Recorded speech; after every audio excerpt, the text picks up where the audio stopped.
Yo, what up guys, it's Pedro here, and in today's video I will be giving you guys an injury update for the Washington Commanders Week 13 matchup against the New York Giants. I'll give you guys an injury update for the Commanders, but also the New York Giants. If you guys are new, make sure to subscribe for Washington and NFL content, a little under 500 subscribers from 10K.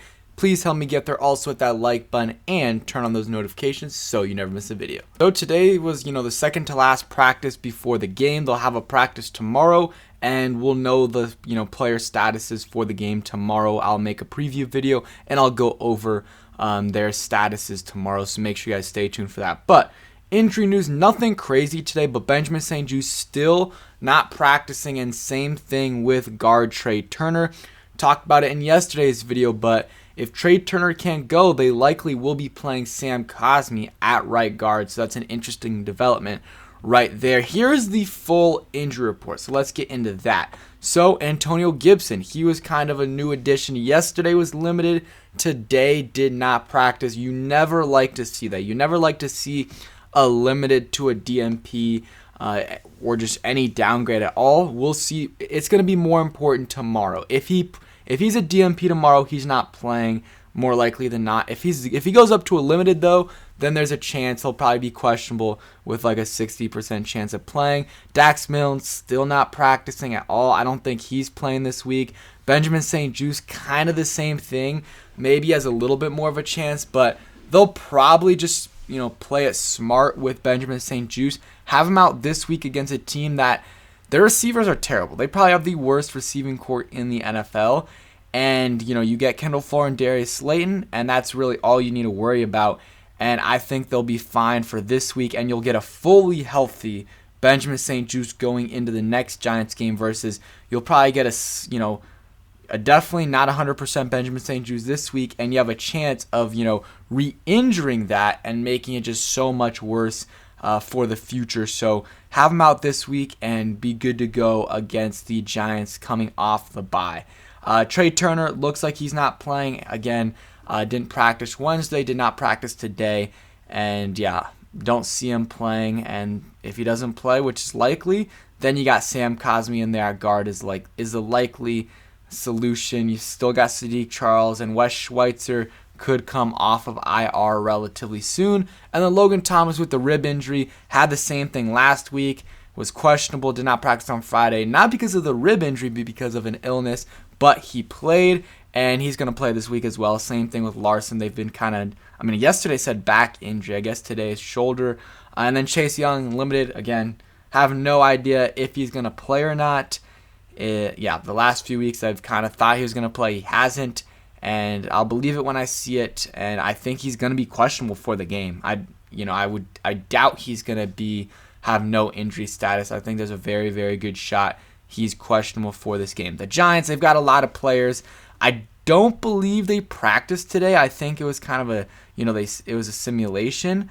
But O-lineman Josh Ezeudu, don't really know who he is, out with a neck injury. Adoree Jackson, their best corner, he's a solid corner, out with a knee injury. Shane Lemieux, I think he's played at Oregon, offensive lineman coming back from injury. I don't think he's played this year, but he's trying to come back soon. He did not practice. Darius Slayton out with an illness, but probably will be playing. Daniel Bellinger, eye injury. I think he had a nasty eye socket injury. He was limited. He was good for them. So when he played, and then they've got a lot of other guys that are on this injury report. Some notable names: Darnay Holmes, John Feliciano. And then Evan Neal actually practiced fully, and Leonard Williams was limited. So they've got so many guys that are key contributors that are already out and aren't even on this injury report. But there's a lot of guys that are on this injury report that if they're out, that's huge for the Commanders, like Leonard Williams, Daniel Bellinger, Darius Slayton, Adoree Jackson. Those are key contributors for them. And even some of the guys that aren't necessarily key contributors that are they're still key to the Giants because they have depth issues because of the amount of injuries they have. So, like Fabian Moreau, he's been their starting corner for a little bit. So him being out again, that would be a blow to them. Same thing with Darnay Holmes. So we'll see what happens there. But the Giants, even though we're struggling with injuries, and we always do, we can't really complain about it this week because the Giants have more injuries than us. Having Evan Neal come back, though, this week is big for them, but he hasn't been amazing his rookie year, and that's understandable for a tackle, but we got to try to take advantage of that because Andrew Thomas is really, really good. So if Chase Young plays and Chase Young and Montez Sweat on their field at the same time, one of those guys has to take advantage of Evan Neal. And yeah, so excited to see that matchup, Montez Sweat versus Andrew Thomas, or even Chase Young versus Andrew Thomas. Andrew Thomas is a very good tackle in this league. And then in terms of Gibson, this is what Scott Turner said. He said, we've got a plan to get him ready. I think as we go, he'll be all right. So he said kind of the same thing about Logan Thomas last week.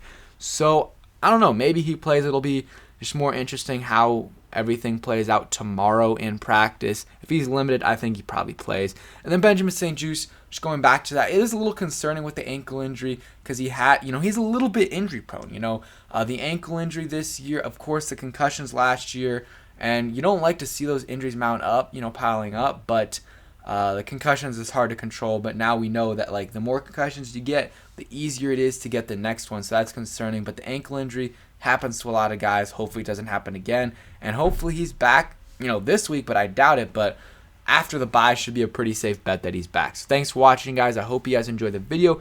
If you did, hit that like button, subscribe if you guys are new, and peace.